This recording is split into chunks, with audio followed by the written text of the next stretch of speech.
so good. Hello, welcome to my channel. I'm Rebecca Askew. I've got a sick kid, so I'm going to make some chicken stock by boiling a chicken, and then I'm going to use that chicken stock to make some homemade chicken noodle soup. I'm going to use my sourdough discard to make the noodles, and then later on today I'm also going to use my sourdough starter to make some focaccia bread, a favorite in my house. Let me know in the comments, what is your favorite thing to make with sourdough, or what is something that you've always wanted to try to learn to make using sourdough. But stick around and I'll show you how I make both of those. While the chicken's cooking, I'm going to go ahead and use some of the discard from my starter to make the noodles. I need to feed my starter anyways, so I'm going to use the discard to make the noodles, and then later on I'm going to make some focaccia bread. I just keep my starter in this jar. It's probably not the most ideal, but it works. I used to keep it just in a mason jar, but I wanted to have more starter. This is something I had on hand, so I use it. Works for now. Eventually I'll probably get something different, but for now, I'm gonna discard 100 grams of this to make the noodles. One of the things that I have found to be best for doing stuff with sourdough is actually getting a kitchen scale and measuring by grams. It just seems to be a little more accurate and easier to measure this way. So the first thing I'm gonna do is stir up my starter a little. I let it get a little too hungry. So it just has, it's called hooch, but it's this clear liquid that forms on the top. Basically it's saying, help me, I'm hungry. So I'm gonna stir that in. You can stir it in if you want. I know you could pour it off either way.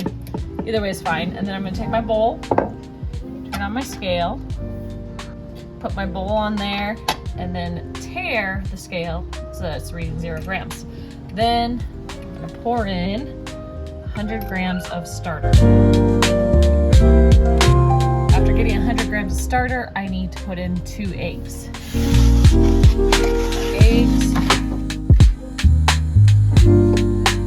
Then I'm gonna use a fork, mix up the eggs with the starter.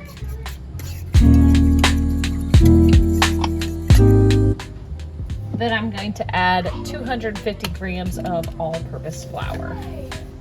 So make sure my scale, tear it again, make sure it's reading at 0 grams. Add 250 grams of flour. First, I'm going to use a fork to get it started to incorporate, and then after I get a lot of the flour just kind of wet, then I'm going to use my hands to mix it all together. Just works better for me.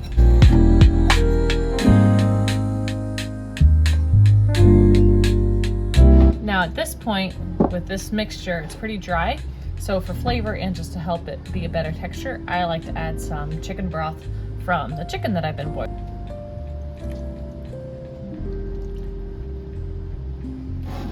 I don't have a measurement for how much chicken broth to add. It's kind of eyeballing at this point. Just add a little, as my mom would call it, a little bloop. And if it's not enough, then add a little more bloop. And thankfully it's forgiving enough that if you end up adding too much, you can add just a little pinch of flour. It kind of becomes, after you do it so many times, you just get the feeling of what it should be like. After it gets to about this consistency, I find it's a lot easier to pop it out of the bowl and work with it on the countertop with your hands. Lightly flour, and just work it through, almost kneading it. Getting all the flour incorporated, get a nice soft dough.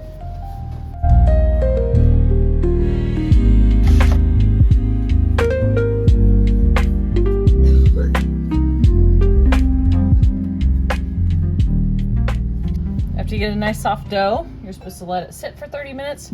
So I'm gonna put it here, cover it with a tea towel, and wait 30 minutes. While the dough for the noodles is resting, I'm gonna go ahead and feed my starter. All right, to feed the starter, first thing I do is I see how much starter I have. I usually end up having about 50 grams, but what I do is I put the jar on there that has a starter in it, and it says 889 grams, and then I've measured, and on here I know that this jar itself weighs 852 grams, so I actually have about 40 grams, no, 50 grams, about 50 grams of starter. just a little less. So to the 50 grams of starter, I'm gonna add 100 grams of water and then 100 grams of flour. I'm adding my water. So I added 100 grams of water to this.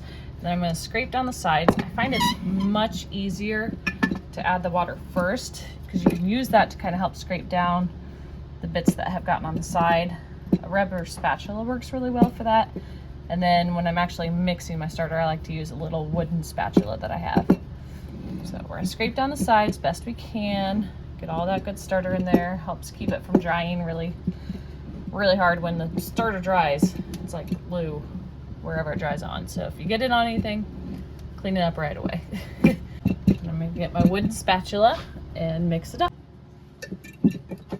Well, this is all mixed in here. So now I'm going to add my flour. You wanna use, I typically use a bread flour. That seems to be what works really well for me. So I'm going to get my bread flour, tear my scale again, get it back to 0. I'm gonna add 100 grams of flour.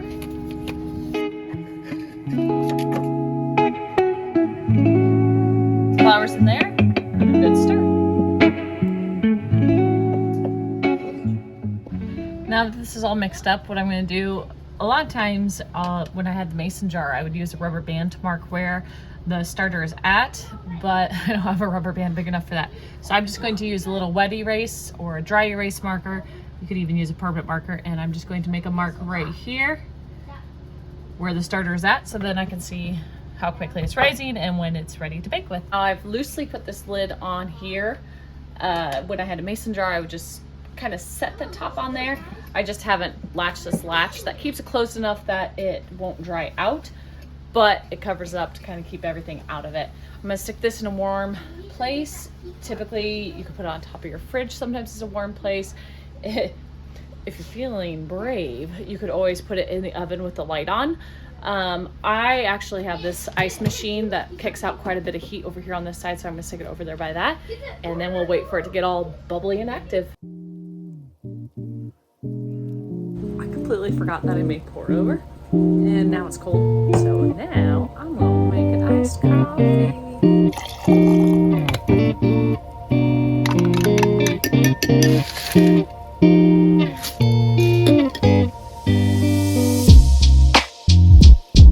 I'm gonna cut up some carrots, celery, and onions to go with the soup too.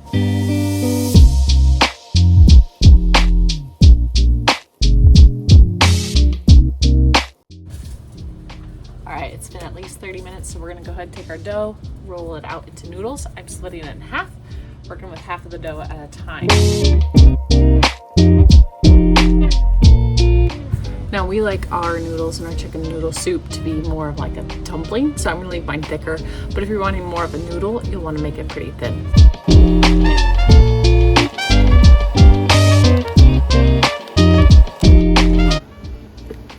Homemade chicken noodle soup.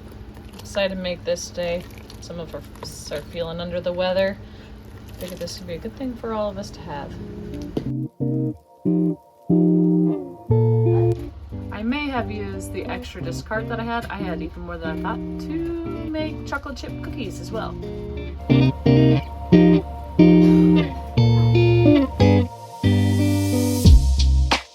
can see my starter has definitely more than doubled in size, and it's nice and bubbly and active.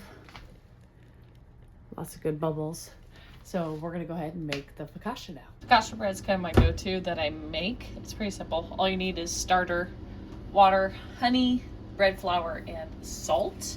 I'm gonna start out by tearing my scale. Then I'm gonna add, get it to grams. I'm gonna add 100 grams of starter. As you can see that. Get my active bubbly starter. You can tell it's ready to go because it has more than doubled.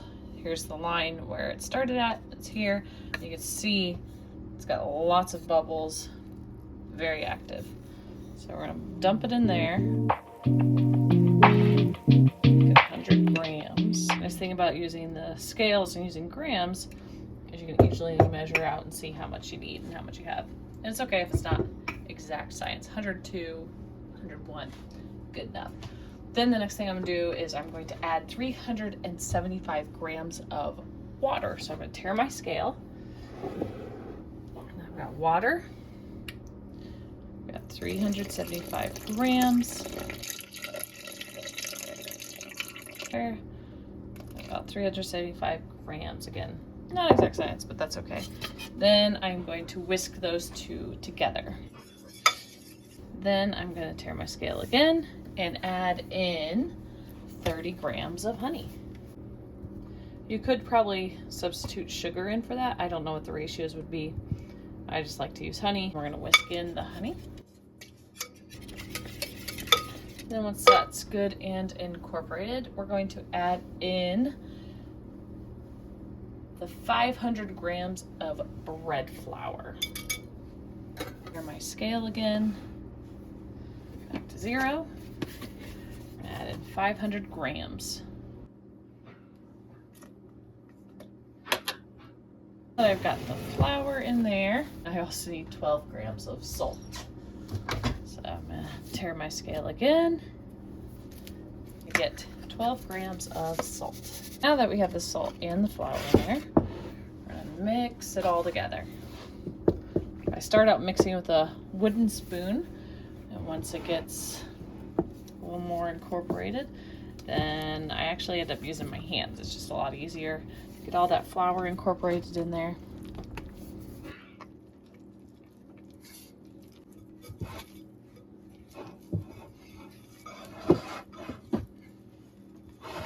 Now that the dough is all mixed together, I'm going to cover it with a damp tea towel and let it just sit on the counter for about 12 hours or until it's doubled in size. That way it can bulk ferment. I'm doing this right before bed, and then tomorrow morning when I wake up, before I have my coffee, I will do the next step. That way it's ready to go to cook while I'm getting things ready. So I'm actually finishing up the focaccia later than I anticipated. This morning when I checked on it, it had not really risen at all. So it's now after school and it has risen quite a bit. So now I'm gonna get ready to do the next step in the process. This is where I will put it into the pan, kind of shape it into what it needs to be, and then let it do one final rise before cooking the focaccia bread. Typically, it wouldn't take this long. My house was colder last night, and so it didn't raise as quickly as I would like. Typically, it would take less than a day to be able to bake a whole focaccia loaf. To cook the focaccia bread, you need a 13 by 9 baking dish. Whether or not this glass baking dish is ideal, I don't know. It's what I have. It works, so this is what I go with. My recipe that I have says to just generously oil it, but I have always found that it still sticks pretty badly in the dish I'm using here. So I always put parchment paper down first, then oil the parchment paper and put my dough in there. Tip that I have found is crumpling up the parchment paper makes it fit in the corners of it. If ever it's not wanting to stay down, you could always cut the corners in there too, make it stay better.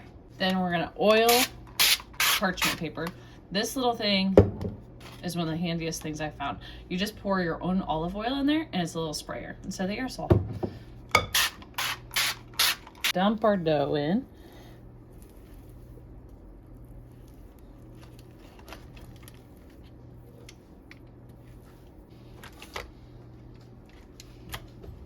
Spray a little oil on this side.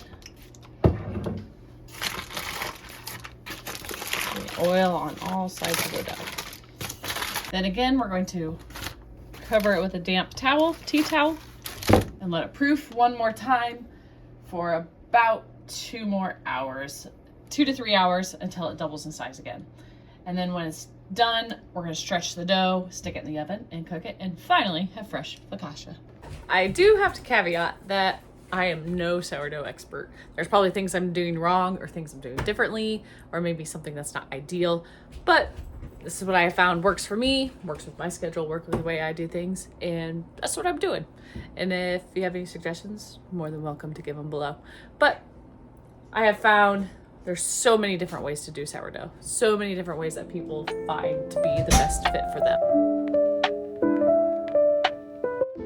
Now it's been a couple hours. So I'm going to take it, stretch it to the corners, and then the fun part, just dimple it in. After that, I'm going to stick it in the oven for 25 minutes or until golden brown, and then we'll move it to a wire rack to cool. Here it is all done.